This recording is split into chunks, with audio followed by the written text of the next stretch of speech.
Shalom semuanya. Baik, kalau Bapak Ibu itu senang sekali dengan sebuah judul khotbah, saya ingin menyampaikan dengan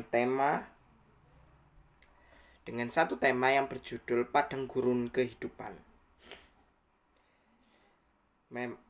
Memang dalam kehidupan ini kita banyak menghadapi sebuah persoalan di dalam kehidupan. Tapi kita dapat belajar melewati setiap masa-masa, setiap fase kehidupan, setiap proses kehidupan. Kita dapat belajar bahwa kita terus tetap mengandalkan Tuhan di setiap aspek kehidupan kita. Belajar dari kehidupan bangsa Israel yang sudah keluar dari tanah Mesir menuju tanah perjanjian. Dia melewati setiap proses yang Tuhan sudah izinkan. Padahal pada waktu itu ya dia harus berjalan kaki menuju tanah Kanaan. Ya, 40 tahun dia berjalan. Padahal tidak sampai 40 tahun. Dia setiap kali mengikuti proses yang Tuhan tetapkan dalam kehidupan bangsa Israel. Mari kita baca terlebih dahulu dalam Ulangan pasal yang ke-8 ayat 1 sampai 4. Segenap perintah yang kusampaikan kepadamu pada hari ini haruslah kamu lakukan dengan setia supaya kamu hidup dan bertambah banyak dan kamu memasuki serta menduduki negeri yang dijanjikan Tuhan dengan sumpah kepada nenek moyangmu. Ingatlah kepada seluruh perjalanan yang kau lakukan atas kehendak Tuhan Allahmu di padang gurun selama 40 tahun ini dengan maksud merendahkan diri dan mencobai engkau untuk mengetahui apa yang ada di dalam hatimu, yakni apakah engkau berpegang pada perintahnya atau tidak.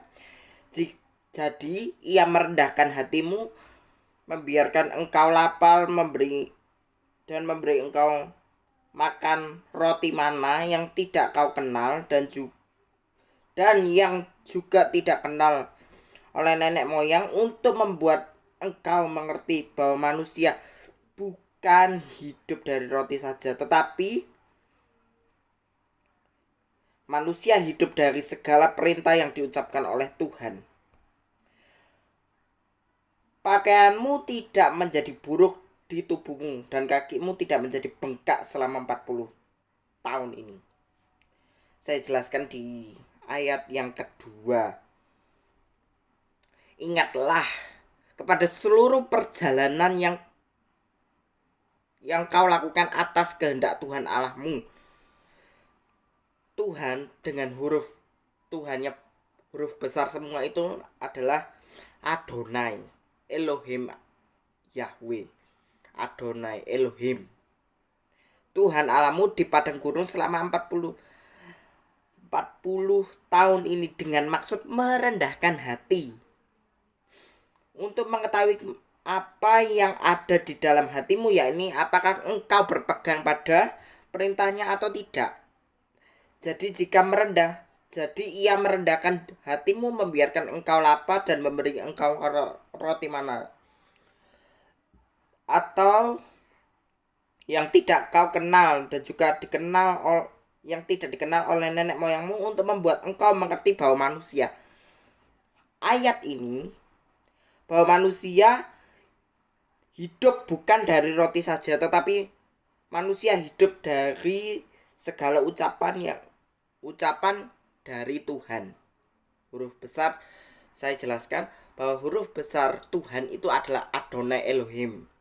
Nah, di ayat yang ketiga itu sama dengan juga di Matius 4 ayat 4, bahwa manusia bukan hidup dari roti saja, tetapi manusia hidup dari setiap perkataan Allah. Jadi apapun yang kita kerjakan melalui setiap proses dalam kehidupan kita ini, kita dapat belajar satu hal, bahwa kita harus mau merendahkan diri kita, merendahkan hati kita dengan kemurnian hati.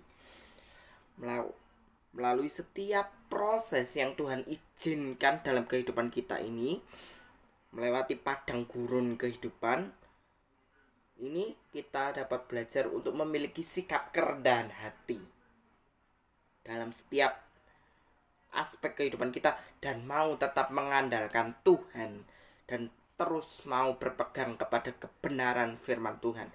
Karena kebenaran firman Tuhan adalah satu pusat kehidupan kita, makanan rohani kita yang terus kita mempunyai iman yang kuat di dalamnya. Nah, saudara, melalui padang gurun kehidupan ini kita dapat belajar satu hal, yaitu tetap mau mengandalkan Tuhan di setiap aspek kehidupan kita, dan juga mau belajar memiliki kerendahan hati. Yuk dibaca dulu di dalam Matius pasal yang keempat, ayat yang keempat. Dikatakan bahwa tetapi Yesus menjawab, ada tertulis, manusia bukan hidup dari roti saja, tetapi dari setiap firman yang keluar dari mulut Allah. Konteks ini Yesus juga mengambil dari Ulangan pasal yang ke-8 ayat yang ketiga yang tadi kita sudah bahas. Nah, melalui padang gurun kehidupan ini kita dituntun sama Tuhan untuk menuju satu proses di mana kita memiliki satu hubungan yang mau melekat kepada Tuhan melalui setiap proses yang Tuhan izinkan, setiap masalah yang Tuhan izinkan dalam kehidupan kita, itu semuanya mendatangkan satu kebaikan bagi kehidupan kita. Tuhan itu bekerja di dalam kehidupan kita.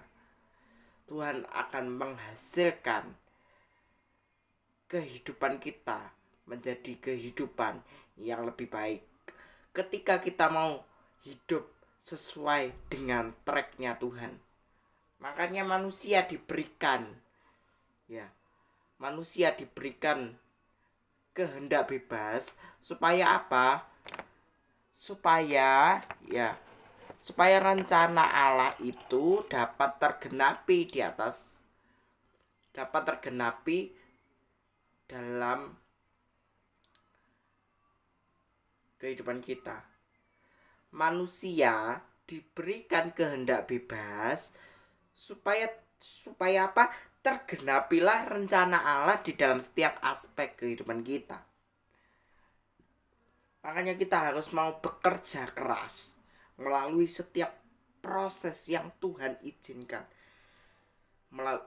Melalui setiap proses yang Tuhan izinkan dalam kehidupan kita, mungkin ada tekanan yang begitu sangat mendalam, pressure, apapun yang Tuhan izinkan di dalam kehidupan kita, melewati padang gurun kehidupan ini, kita dapat belajar. Yuk, milikilah sikap kerendahan hati dan terus mau berpegang kepada kebenaran firman Tuhan. Karena manusia itu bukan hidup dari roti saja, tetapi firman yang keluar dari mulut Allah. Kita kalau mau hidup sesuai dengan kebenaran firman Tuhan, belajarlah untuk taat kepada kebenaran firman Tuhan. Hidup manusia hanya ditentukan oleh perkataan firman Tuhan. Karena Tuhan itu ingin bahwa manusia itu berhasil di dalam kehidupannya. Untuk sama-sama belajar. Kehidupan ini, ya saudara ya, menghidupi setiap fase di dalam kehidupan kita ini, belajar untuk sama-sama mengerti setiap proses yang Tuhan izinkan di dalam kehidupan kita. Memang kita melewati suka duka, banyak cobaan yang datang silih berganti yang kita tidak dapat bisa kendalikan. Ya, tekanan sana sini, ya, mungkin dari kerjaan, sekolah, kuliah,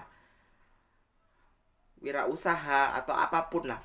Banyak pesaing-pesaing yang kita nggak mengerti, tetapi melewati setiap proses yang Tuhan izinkan ke dalam kehidupan kita, melewati padang gurun kehidupan ini, kita dapat belajar untuk memiliki sikap kerendahan hati,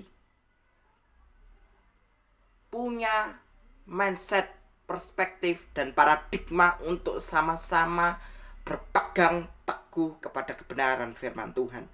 Karena dari kebenaran firman Tuhan, hidupmu akan dituntun kepada proses demi proses yang Tuhan sudah rencanakan dalam kehidupanmu, agar membuahkan sebuah hasil yang terbaik bagi kemuliaan nama Tuhan.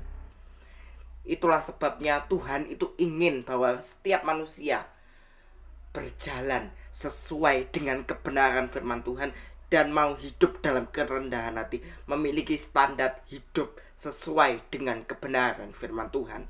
Karena dari situlah hidupmu akan memiliki hati yang terpancar sesuai dengan kehidupanmu. Dari hati, dari sikap hati akan terpancar satu kehidupan yang murni ketika kita mau taat kepada kebenaran firman Tuhan.